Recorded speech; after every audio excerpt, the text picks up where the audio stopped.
dos carbohidratos. Entonces ya empezamos otra vía. Recuerden que es la vía de las pentosas fosfatasas. A gente terminou, doutora? Claro que não. Só foi só aquilo. Só não foi só aquilo, Felipe. Muita coisa. Ela é muito mais. Vamos recordar algunos puntos de la vía de las pentosas, ¿ok?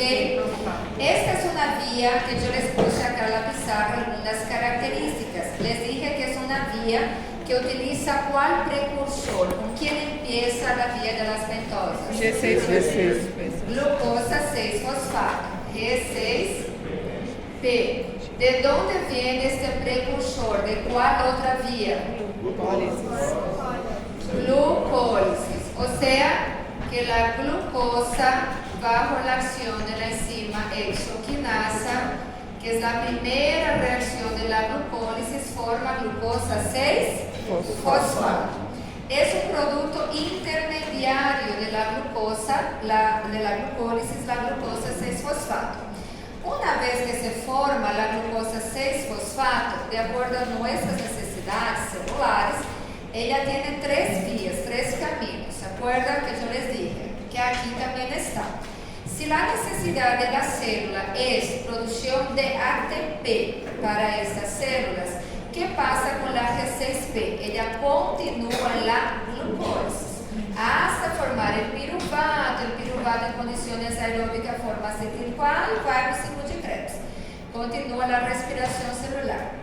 Si mi necesidad es hacer dos compuestos que son el NADPH y la ribosa 5-fosfato, esta glucosa 6-fosfato va a ser utilizada en cuál vía, en cuál ruta de las pentosas fosfatasas, que es la que nosotros estamos viendo. Y también si la necesidad es almacenar glucosa como glucógeno, en un caso de hiperglucemia, esta glucosa 6-fosfato va a ser encaminada para la glucogénesis. O sea, que la G6P, la glucosa 6-fosfato, de acuerdo a las necesidades celulares, puede canalizar para tres rutas, tres vías diferentes. Então, nós estamos vendo esta via, quando a necessidade é hacer NADPH e ribosa 5-fosfato. Estos dos compuestos son producidos aquí en la vía de las pentosas. Otra cosa que nosotros vimos también, la vía de las pentosas fosfatasas, les dije que es una vía paralela a la glucólisis. ¿Por qué? Se eu colocasse lá na prova de vocês, justifique por qué la vía de las pentosas es una ruta, una vía paralela a la glucólisis. Porque ella depende de la glucosa 6-fosfato, que viene de dónde? De la glucólisis, para que ela comece. Depende da glicólise. Porque se não há glucólisis, não há glucosa 6-fosfato. Se essa glicose não é quebrada, não temos essa matéria-prima para começar a via das pentosas. Por isso, ela é uma via paralela, que depende da glicólise para que ela aconteça. Otra característica que yo les puse también de la vía de las pentosas es que es una vía anfibólica. ¿Qué significa anfibólica? Anabolismo e catabolismo. Que posee reacciones de anabolismo y catabolismo. Otra cosa interesante de la vía de las pentosas es que generalmente nuestras vías o van a utilizar ATP o van a producir ATP, pero esta vía es una vía que no consume, que no produce ATP. Eso ya les dije en la clase pasada también. ¿Qué más les dije? Les dije que es una vía que es dividida en dos fases, la fase oxidativa y la fase no oxidativa. Y como toda y cualquier vía, ella tiene una enzima que es punto de control, que es una enzima reguladora. ¿Cómo se llama la enzima reguladora de la vía de las pentosas? Pueden utilizar la sigla, no hay ningún problema, que es glucosa 6-fosfato deshidrogenasa, G6PD. Mas tem que colocar a sigla completa. Se vocês colocarem só G6P, eu vou pensar que é o quê? Que é glucosa 6-fosfato, que não é enzima, entendem? Então tem que colocar todas as letrinhas, G6PD. Agora vamos continuar.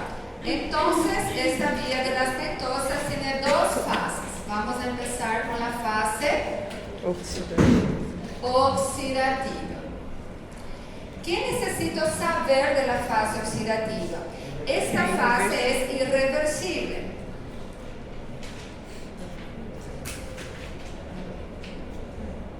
Y es una fase corta. Es la que primero ocurre. Primero ocurre la fase oxidativa y en secuencia la fase no oxidativa, que es una fase totalmente reversible. En esta fase oxidativa, ella es una fase corta, solo tiene 3 reacciones enzimáticas. ¿Ok? Só tem 3 reações en la fase oxidativa. Pero ¿cuál es el punto más importante? Durante esta fase oxidativa se forma uno de los compuestos más importantes que tenemos en esta fase, que es el NADPH. Entonces, en la fase oxidativa se genera este compuesto, NADPH, que es la forma reducida del NADP. Este NADPH, pessoal, ela tem várias funções. Acá en el material les puse 5 funciones, pero necesito que sepan 3 por lo menos, es obligatorio 3 de 5. ¿Cuál es? Es que este es el principal cofactor, que ya les dije también, de la biosíntesis de ácidos graxos. Ou seja, quando falamos de ácido graxo, estamos falando de lipídio já. Então, de uma certa forma, ele colabora para a formação de ácido graxo. Por que estamos falando de lipídio? Porque é necessário 3 moléculas de ácidos graxos E uma de para glicerol. uma de glicerol para formar triglicéridos. Então, é importante a NADPH. El NADPH también es el principal cofactor de la biosíntesis de otro lípido que tiene el anillo, ¿lembran? Todo colesterol, esteroide que tem um ciclo pentano, período, fenotreno. Vamos lá. Não dá ideia. Si es importante para hacer colesterol, y cuando nosotros vamos a estudiar colesterol, tenemos el colesterol endógeno, que es aquel que nosotros producimos, y tenemos el colesterol exógeno, que viene de la alimentación. Entonces es importante para el colesterol endógeno, ¿tá? Que nós producimos. E se ele é importante para o colesterol, ele tem uma função secundária. Ajuda na formação de hormonas esteroideas, como estrógeno, testosterona, progesterona. E a terceira função é que este NADPH realiza um processo de redução. E quando les hablo redução, não é de diminuir. Tá? Redução é um processo químico. De quem? De um péptido chamado glutático. O glutationa. ¿Por qué es importante reducir la glutationa o el glutatio? Porque el glutatio reducido solamente así, él tiene una acción que es antioxidante. Se não acontece essa redução do glutátil, o glutátil não tem ação antioxidante. E é importante que tenha ação antioxidante para prevenir ou inativar radicales libres, principalmente donde salud, a nível de Procedo. Por quê?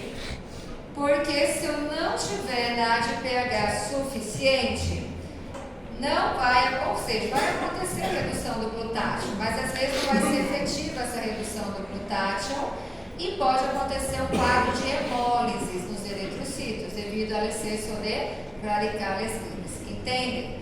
Então essas 3 funções são as mais importantes em relação ao NADPH. Entonces yo le puedo preguntar, ¿en qué fase es generado el NADPH de la vía de las ventosas? En la fase oxidativa. En la fase oxidativa, como les dije, tiene 3 reacciones, 1, 2 y 3.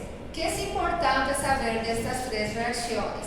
¿En cuáles reacciones se forma el NADPH? El NADPH se forma en la primera reacción y se forma en la tercera reacción. ¿Ok?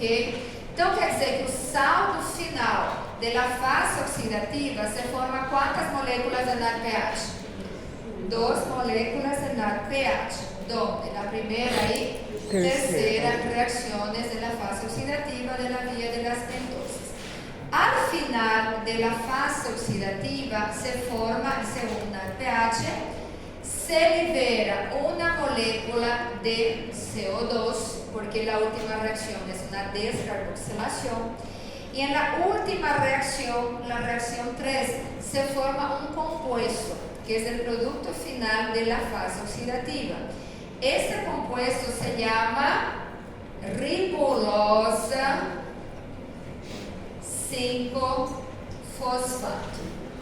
Não é ribosa, é ribulosa 5-fosfato. Então, lá no questionário de vocês, e pode ser que apareça na prova, eu lhe pongo assim: por cada molécula de glucosa, ¿cuál es el saldo en la fase oxidativa de la vía de las pentosas? Por cada molécula de glucosa en la fase oxidativa, el saldo va a ser que 2 moléculas de NADPH libera una molécula de CO2 y se forma una molécula de ribolosa 5-fosfato. Saldo en la fase oxidativa. Não, é o saldo final da fase oxidativa, não da via das pentosas. No caso, esse saldo aí é por conta da fase 1, da reação 1, da 3, é isso? Isso. Na 1, ele forma, porque assim é no final. No final, o que eu vou ter dessa fase oxidativa? A 2, ela acontece, é uma fase intermediária para ir gerando, só que eu não vou passá-la para vocês, porque ela forma um composto chamado 6-fosfogluconolatona. Eu não vou colocar todas as fases, porque é muita coisa. Na primeira fase, então? Na primeira, a fase oxidativa tem 3 reações. Na primeira reação se forma o NADPH, que é importante vocês lembrarem, e na terceira se forma também o NADPH. Outra coisa, e libera CO2 e forma ribosa. Na terceira. Na terceira. Agora, no final de toda a fase oxidativa, o que nós vamos ter? 2 NADPH, que pode ser utilizado ali como cofator, tanto para formar ácido graxo, colesterol, para reduzir glutátil. De acordo a nossas necessidades, se libera uma molécula de CO2 e forma a ribolose. Por que é importante a ribolose? Porque ela termina a fase oxidativa. Ela termina a fase oxidativa e com ela começa a fase não oxidativa, entende? Então, o produto final da fase oxidativa mesmo é a ribolose 5-fosfato. E com quem começa a fase não oxidativa? Com a ribulosa 5-fosfato. Eu vou dar sequência à via, certo?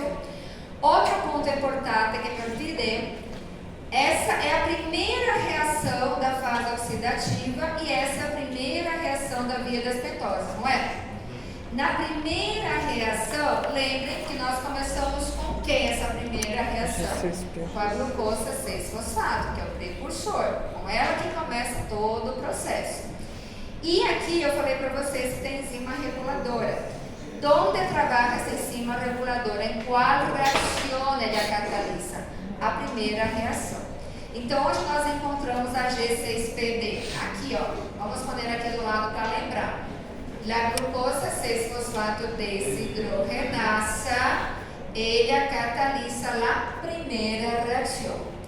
Se por acaso, isso pode existir, existe uma inibição ou um defeito dessa enzima, o que vai acontecer? Se tiver um defeito nessa enzima, vai diminuir a produção de NADPH. Vai acontecer, só que vai diminuir, vai levar um tempo maior, porque a gente não tem enzima trabalhando. Se diminui a produção de NADPH, vai diminuir a produção de ácido graxo, de colesterol, também não vai reduzir adequadamente o glutátión. Pessoas que têm deficiência de G6PD podem ter um quadro de anemia hemolítica. O que é anemia hemolítica? O que é hemolítica? Ocorre a lisis de los glóbulos rojos. Por quê? Porque tem um aumento de radicais livres. E o que o glutátión no estado reduzido ele faz? Ele tem ação antioxidante. Se eu não consigo reduzir esse glutátión no eritrocito, vai aumentar o radical livre. Se aumenta o radical livre, pode produzir um quadro de hemólise, que é o que gera anemia hemolítica.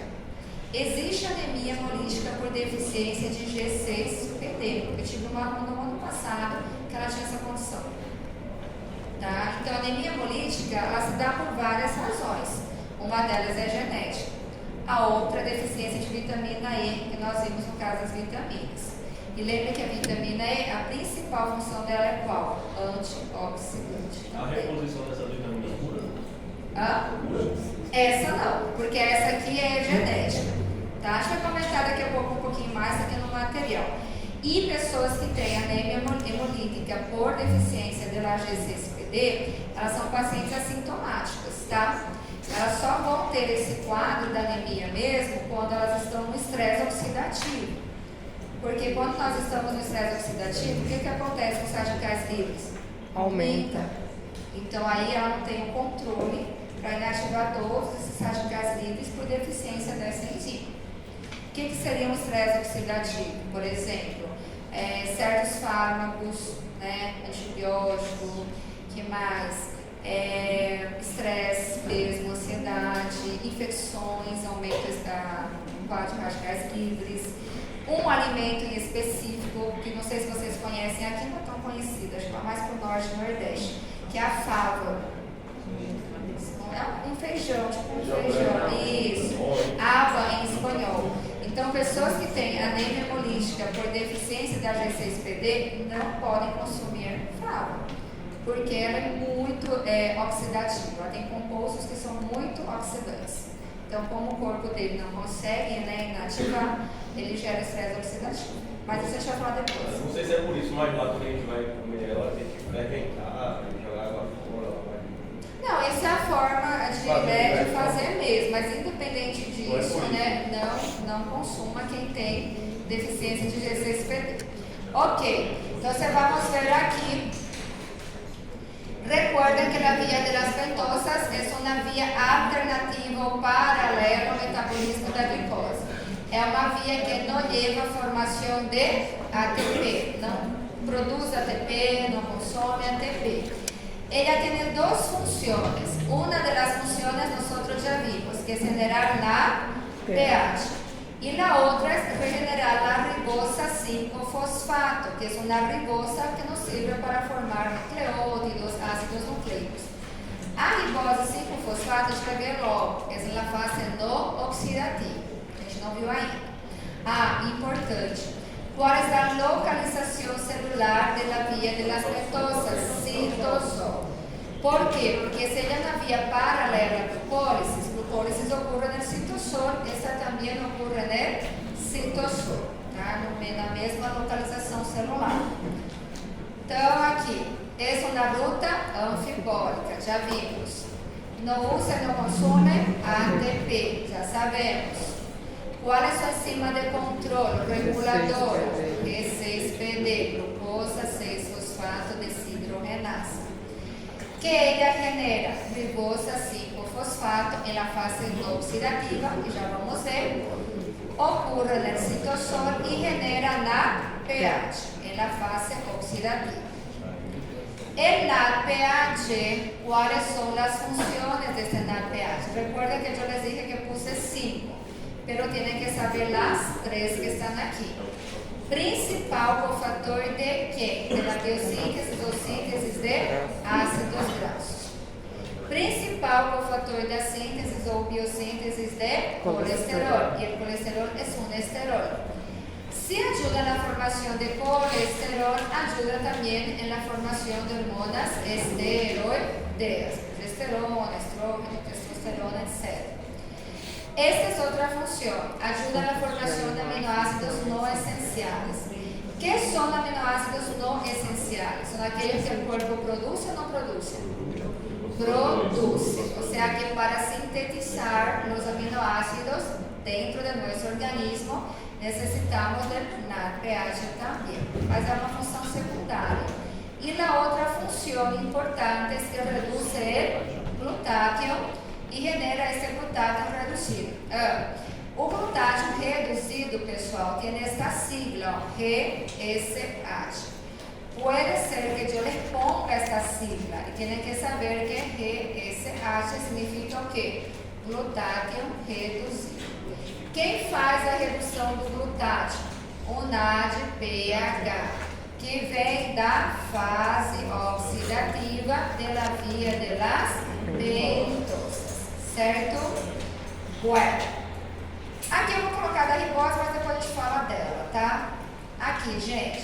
Então, você vai ter duas fases. A fase oxidativa, que exporta, e a fase no oxidativa, que já vamos falar. Na fase oxidativa, como les dije, por cada molécula de glucosa, qual é o saldo, quais são os produtos finais.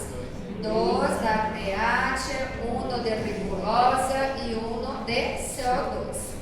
Tem 3 reações enzimáticas. Na primeira reação, que é importante saber, ela empieza com seu precursor, que é a glucosa 6-fosfato, que vem de onde mesmo? De la glucólise, que forma NADPH, primeiro NADPH. Não vou perguntar esse produto, que é o 6-fosfogluconolactona, formado na primeira reação. Pero recuerda que na primeira reação que encontramos, na enzima reguladora, que é a glucosa 6-fosfato desidrogenase. Ele forma 6-fosfogluconolactona e ele segue aqui na segunda reação, formando 6-fosfoglucolactato. Isso eu não pergunto, porque são produtos intermediários, certo? Então não se preocupem com a segunda reação. E na terceira reação, que é a última da fase oxidativa, é importante de novo. Por quê? Porque aí vamos ter nossa segunda molécula de NADPH, vai ser liberado uma molécula de CO2 e o produto final mesmo da fase oxidativa é a ribulosa 5-fosfato, certo? Ok? Que foi que eu coloquei para vocês aqui no quadro. Os pontos mais importantes somente. Mas aí, doutora, aí eu tenho que colocar ali ribulosa 5-fosfato. Só ribulosa não está certo. Não, tem que ser 5-fosfato. Tá? E não pode colocar R5P. Porque se vocês colocam R5P, é ribose 5-fosfato, não é ribulose 5-fosfato. Tá? Não pode ser preguiçoso, tem que colocar ribulosa 5-fosfato. Pode borrar aqui. Tá. Eu não sei nada. Pela pergunta, né? Pela pergunta que a senhora elaborou, pela R5P. A prova de vocês é um documento. Se outra pessoa vir e olha a prova, ela não vai saber que você sabe. Eu sei, mas você não vai saber. Doutora, já está pronta, cabe aqui uma questão. Como seria, né? Como seria? Posso? Como é que ficaria na prova? Como ficaria? Específico para a prova. Valor direcionado. Baseado. Vocês não querem nada, né? Queremos, nota. Ai, gente, como que eu vou ficar com saudade? Eu tenho que fazer bem difícil. Esse daí é não gostar da gente, viu, doutora? A comunicação é especial, meus alunos foram todos. É importante deixar ciclos também, né? Saudade é essa. Principalmente o Carlito, né? Doutora Amar também deixa aí. Ué, vamos ver a fase no oxidativa. Olhem só a fase, bota aqui.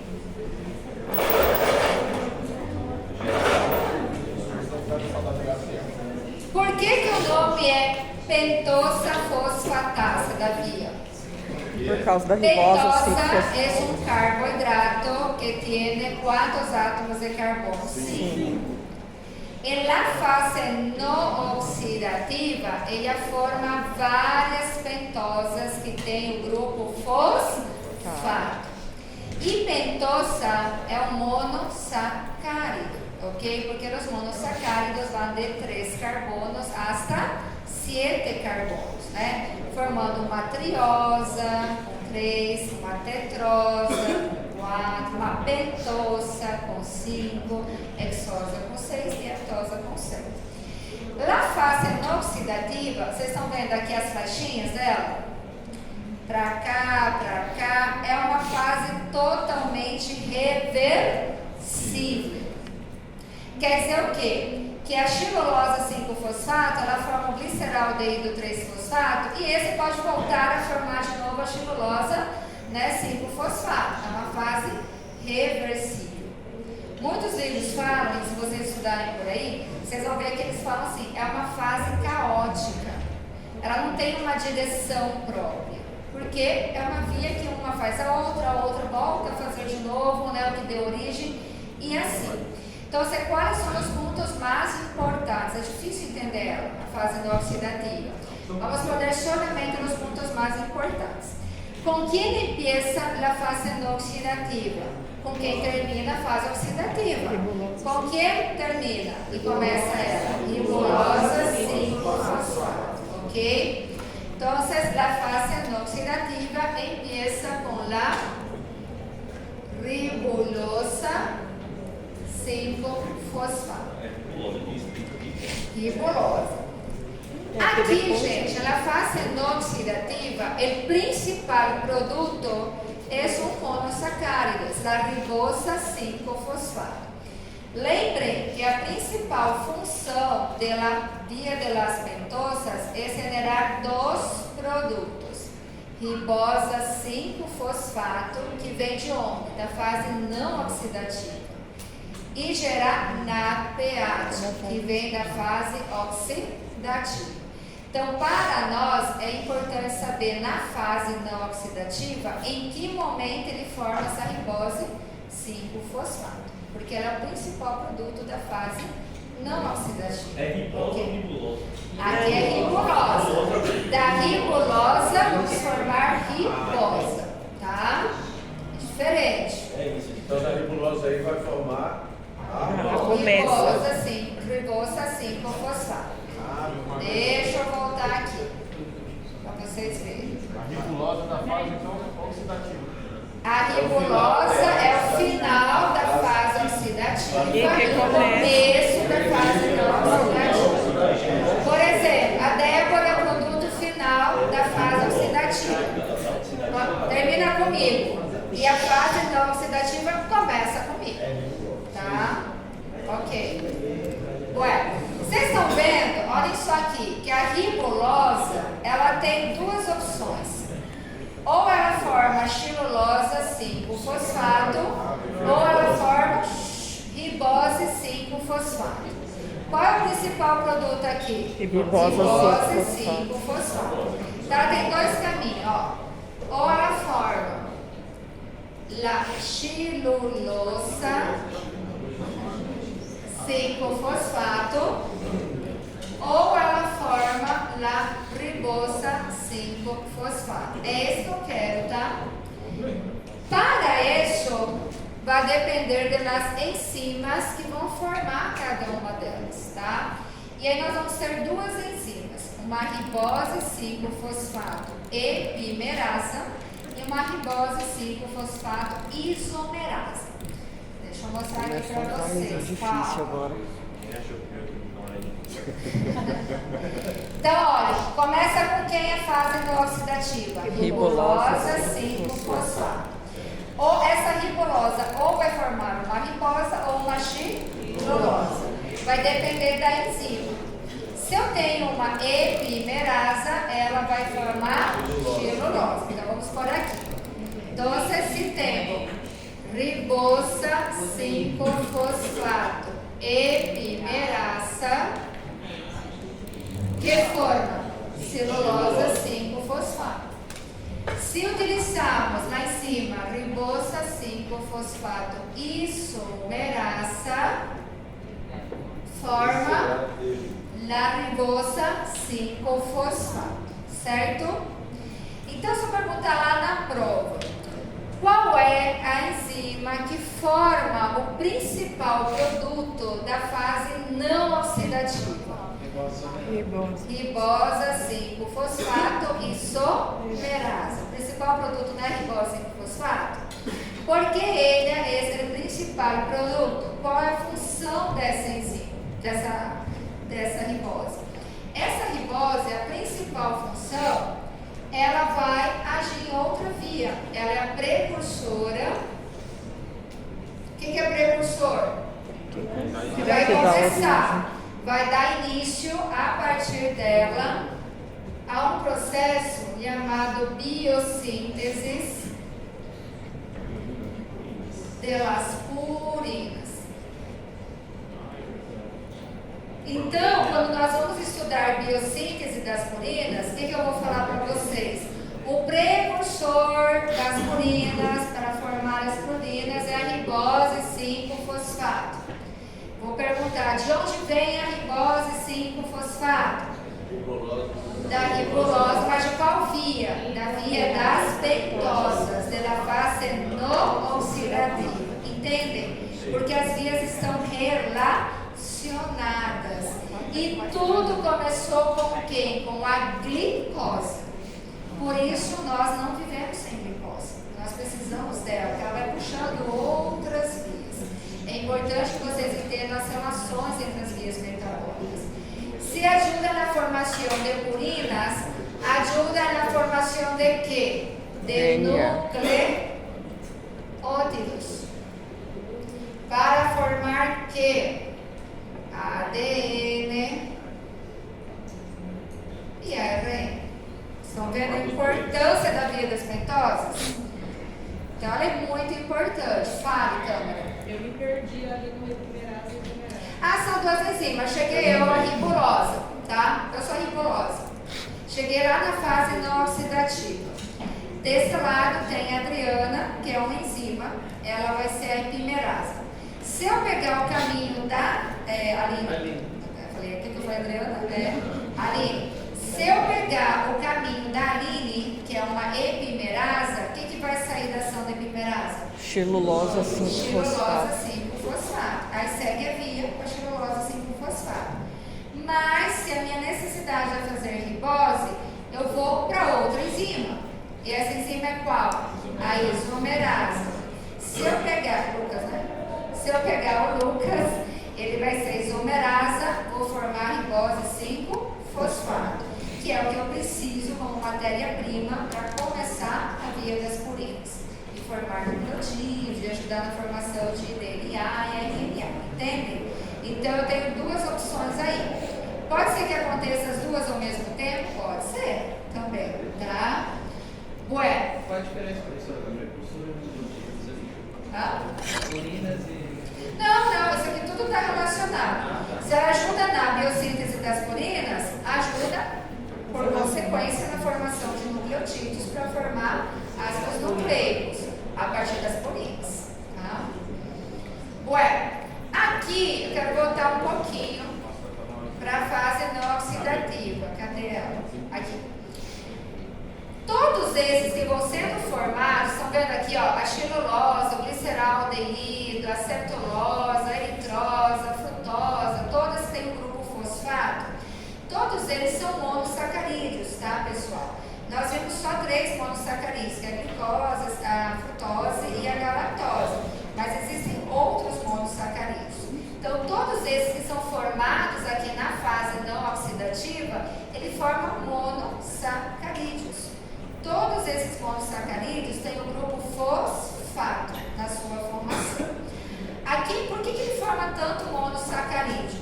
Na verdade, nós temos 2 monossacarídeos que são formados na fase não oxidativa, que são esses dois, estão vendo? Frutose 6-fosfato e gliceraldeído 3-fosfato. Tanto esse monossacarídeo e esse, que são formados na fase não oxidativa, ele pode voltar à via da glicólise, para ser utilizado na via da glicólise. Tá? Então, é uma via de reciclagem também de monossacarídeos para a via da glicólise. Estão vendo aqui, ó, frutose 6-fosfato, ela vai para essa via da glicólise. Gliceraldeído 3-fosfato também vai para a via da glicólise, para poder repor essa via da glicólise. Então, lá no livrinho de vocês, e pode ser que caia na trivia de vocês, por isso estou falando já, que se eu perguntar assim, quais são os monossacáridos formados na fase não oxidativa da via das pentosas, que podem ser reutilizados na glicólise? Então, quais são esses dois monossacarídeos? Frutose 6-fosfato e gliceraldeído 3-fosfato. Vamos colocar no quadro. Então, Seria os dois ou um vai voltar sim? pode. Meu Deus. Pode. Eles podem utilizar. Tá? Seria os dois ou um outro? Pode ser os dois e pode ser um ou outro. Pode ser Tá? Depende. Vou botar isso aí agora. Monossacáridos Vai perguntar. formados en la fase no oxidativa. Aí você já sabe de qual via, né? De la via, vou colocar aqui sem preguiça, Débora. Vamos lá. Vai estiloso. De las pentosas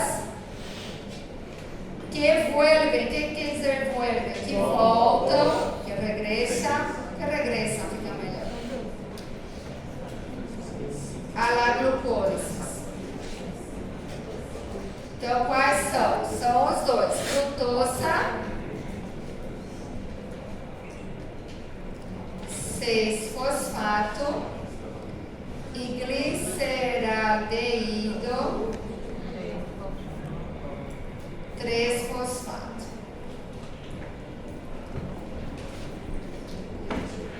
Então, o que vocês precisam lembrar lá na fase não oxidativa? Vamos ver. Se eu lhe pergunto, com quem empieza a fase não oxidativa? Ribulosa 5-fosfato. Qual é o principal produto da fase não oxidativa? Ribosa 5-fosfato. Ribosa 5-fosfato.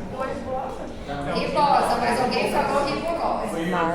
Tá. A ribulose é a principal da oxidativa. Olha, não confunda. Perguntei, com quem começa a fase não oxidativa? Ribulosa. Qual o principal produto da Ribosa. fase não oxidativa? Ribosa, sim. A não oxidativa, né? Da não oxidativa. La ribosa 5-fosfato para ser formada depende de qual enzima? Isomerase. Ribose 5-fosfato isomerase, ok? Se eu colocar lá imerase ou outra enzima não vai ser, tem que ser a isomerase. Quais são os monossacáridos da fase não oxidativa que vuelven o que pueden volver a la glucose? Frutosa Frutosa 6-fosfato. 6-fosfato, Gliceraldeído gliceraldeído 3-fosfato. 3-fosfato. É isso, tá? Da fase. E aí, toda vez que a gente for falar, por exemplo, frutose, tem que colocar frutosa, 6-fosfato, Tem que. gliceraldeído, 3-fosfato. Certo. Gente, deixa eu mostrar aqui. Deixa eu voltar aqui. Não começa com a ribulosa 5-fosfato, a fase não oxidativa. Aqui é a fórmula estrutural da ribulosa 5-fosfato. Aí nós temos duas enzimas, a isomerasa, que forma a ribose 5-fosfato, e a epimerasa, que forma a xinolosa 5-fosfato. Não é isso que eu falei? Sim. Também, na trivia, não na prova, pode ser que eu pergunte o mecanismo de ação de cada uma dessas enzimas. Porque vocês sabem que a trivia é mais para eliminar, né? É, porque se vocês sabem, os mínimos coincidem. Mas olha só, é fácil. A ribulosa, vocês estão vendo aqui, como que é chamado esse grupo aqui que está destacado? O grupo carbonilo. Nós estudamos em Bioquímica 1. Quando o grupo carbonilo está num carbono secundário, ele é um aldeído ou uma cetona? É uma acetona. Então, o que faz essa isomerasa? Ela vai trocar essa posição do grupo carbonilo, que ela está num carbono secundário, para o primeiro carbono, para o carbono da extremidade. Estão vendo aí? Então, ela passa de cetona para um aldeído. Então, qual o mecanismo de ação da isomerasa? Ela faz uma isomeria de função. Troca a função cetona para a função aldeído. Estão vendo a posição desse aqui, é o C, a dupla O? Aqui não é o primeiro carbono dessa ponta? Quando está na extremidade do grupo carbonilo, é um aldeído. Aqui eu tenho esse carbono, mas aqui eu tenho outro carbono. Estão vendo aqui, ó? Ele está entre esse carbono e esse carbono. Ele está no meio do grupo carbonilo. Quando ele está no meio, ele é uma cetona. Só voltando, que a gente já viu isso. Tá? Suponho que vocês já sabem. Então, qual o mecanismo de ação da isomerasa? Isomeria de função, porque troca a função orgânica. Então, aqui de cetona da ribulosa passa para aldeído da ribosa. Certo? Só isso. E qual é o mecanismo de ação da epimerasa? O que vocês estão vendo aqui de diferente aqui? Dessa da ribulosa para a xirulosa.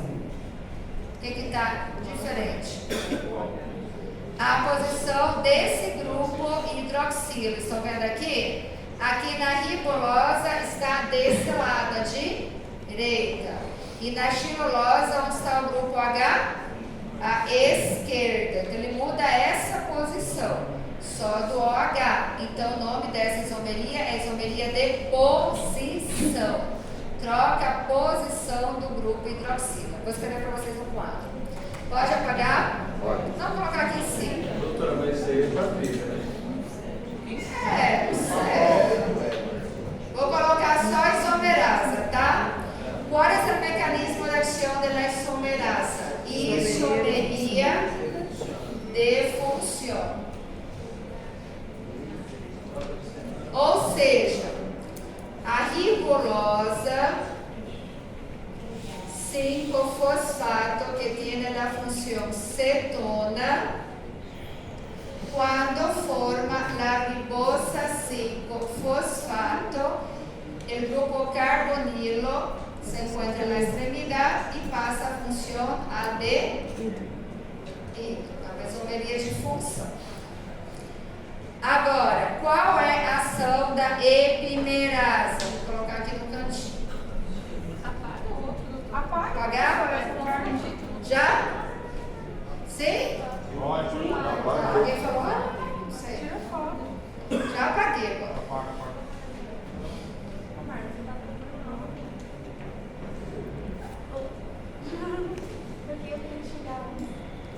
Vou deixar só ali em cima.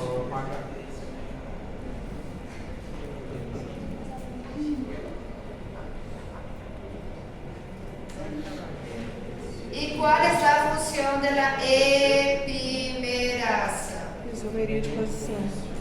Isomeria de posição. Posição de quê? Do hidro... De LOAT. LOAT é o grupo Sim. hidroxila. Certo? Pronto. Que horas são? Já estou perdida. É 8h06. Não, é 8h10. Que recreio, gente. Tá tão bom. Depois, vamos terminar primeiro aqui. Certo? É isso da via das pentosas, tá? A diferença entre fase oxidativa e não oxidativa. Mas, recuerda que eu les dije que existen personas que tienen deficiencia de la enzima reguladora de la vía de las pentosas. Qual o nome da enzima? Glucosa 6-fosfato deshidrogenase. Quando a pessoa glucose 6-fosfato deshidrogenasa tienen una condición genética que se llama anemia hemolítica. Personas que tengan esta condición, como ya les dije, son pacientes asintomáticos. Solamente va a ocurrir esta destrucción prematura de los eritrocitos, a quebra antes de 120 días, né? Se ellas sufren un estrés oxidativo.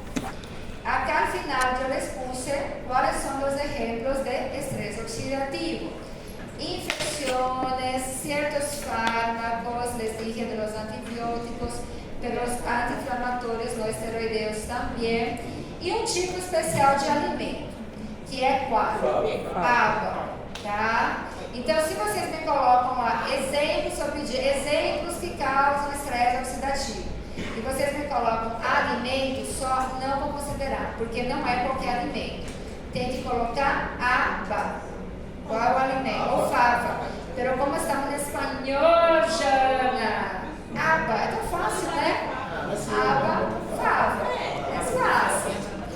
Quando se dá por aba esse estresse oxidativo, chamamos de favismo essa condição, ok? Então, favismo seria o estresse oxidativo por aba. Ok. Vamos supor que a pessoa está com estresse oxidativo. O que vai acontecer? Aumenta os radicales livres no organismo. Se temos a deficiência de esta enzima, vamos diminuir a produção de NADPH. Porque lembrem que essa enzima, ela participa da primeira reação, logo no início da fase oxidativa. Então, ao não ter suficiente NADPH, e é ele quem reduz o glutátion, vamos ter menos glutátion no seu estado reduzido. Quer dizer, menos uma substância que tem ação antioxidante. Isso faz com que gere, né, uma hemólise. O que seria, o que vai acontecer nessa hemólise? Nessa hemólise, nessa quebra dos eritrocitos, vamos gerar precipitados de hemoglobina. Esses precipitados, eles vão se aderir na membrana celular. Deixa eu mostrar para vocês como que fica. Estão vendo esses pontinhos mais escuros aqui, ó? Estão vendo? Os pontinhos mais escuros? São os precipitados de hemoglobina, que se aderem à membrana celular. Esse precipitado, quando se adere à membrana celular, ela recebe um nome específico. Se chama cuerpos de Hens. Aqui, deixa eu mostrar para vocês. Então, quando eu falo que tem cuerpos de Hens, significa o quê? Que são esses precipitados de hemoglobina que ficam grudadinhos na membrana celular. Isso nós chamamos de cuerpos de Hens. Os corpos de Hens, eles vão passar pelos vasos sanguíneos e os macrófagos vão pensar assim, nossa, que coisa estranha, tá grudado aí, né? Deixa eu tentar tirar o que está grudado aí. Os macrófagos vão tentar arrancar esses precipitados de hemoglobina. Quando eles tentam arrancar, estão vendo aqui, ó, ele forma o que nós chamamos de células mordidas. Tá aqui, ó, outra célula mordida. Tá aqui, ó. Quando os eritrocitos chegam aos vasos sanguíneos, os macrófagos vão ver que coisa estranha grudado aí. Deixa eu tentar tirar. Vão tentar arrancar e vão formar as células mordidas. Então, tem duas situações aqui que vocês precisam lembrar. O que acontece no quadro de hemólise? Vai gerar hemoglobina. Essa hemoglobina livre, ela se adere à membrana celular, formando o quê? Corpos de Hens. Está grudadinho aqui. Corpos de Hens. Corpo de Hens. Quando o corpo de Hens passa pelos vasos sanguíneos, quem vai passar? Vai tentar arrancar. E aí forma o que chamamos células mordidas, ok? Mas assim, clinicamente, o que nós observamos se isso acontece no quadro de hemólise? Clinicamente, nós vamos presenciar um aumento de bilirrubina indireta. Se tem um aumento de bilirrubina indireta, ela vai ficar acumulada, formando icterícia. Também, como tem assim uma destruição, digamos assim, vai aumentar o tipo de enzima, que é a lactato desidrogenasa. Então, aumenta os níveis dessa enzima, a lactato desidrogenase. Vamos fazer de conta que vai aumentando a hemoglobina livre, porque quando sofre com adenovirose, aumenta o nível de hemoglobina livre. Aí o povo vai pensar assim, eu preciso impedir que essa hemoglobina livre chegue e seja eliminada através da urina. E aí o que vai acontecer? Ele vai liberar uma proteína. Essa proteína é chamada aptoglobina.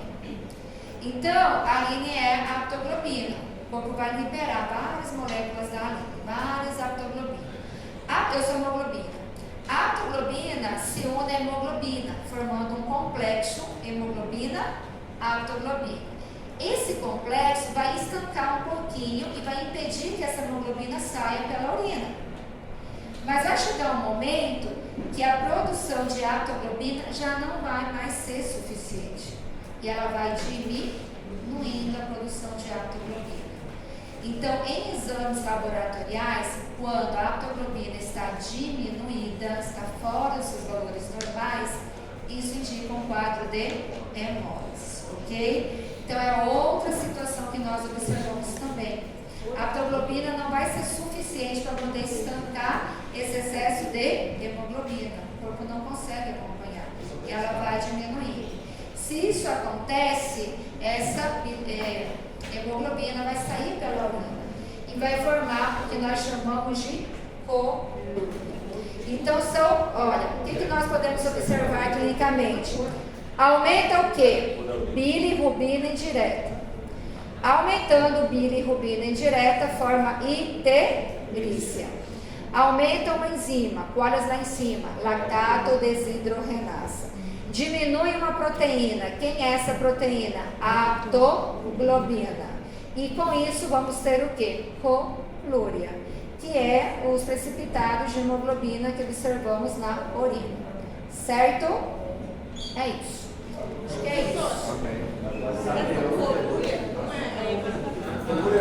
É diferente a origem, tá? Mas a coloração é a mesma. Fala. Peraí que eu estou ouvindo o colega.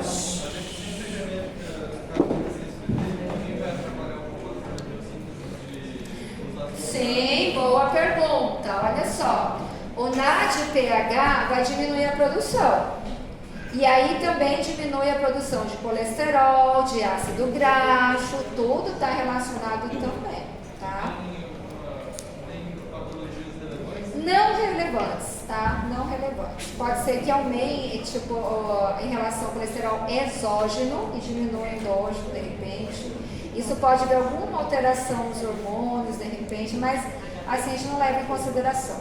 Não é de importância clínica, digamos assim. Certo? Ué, eu vou fazer a chamada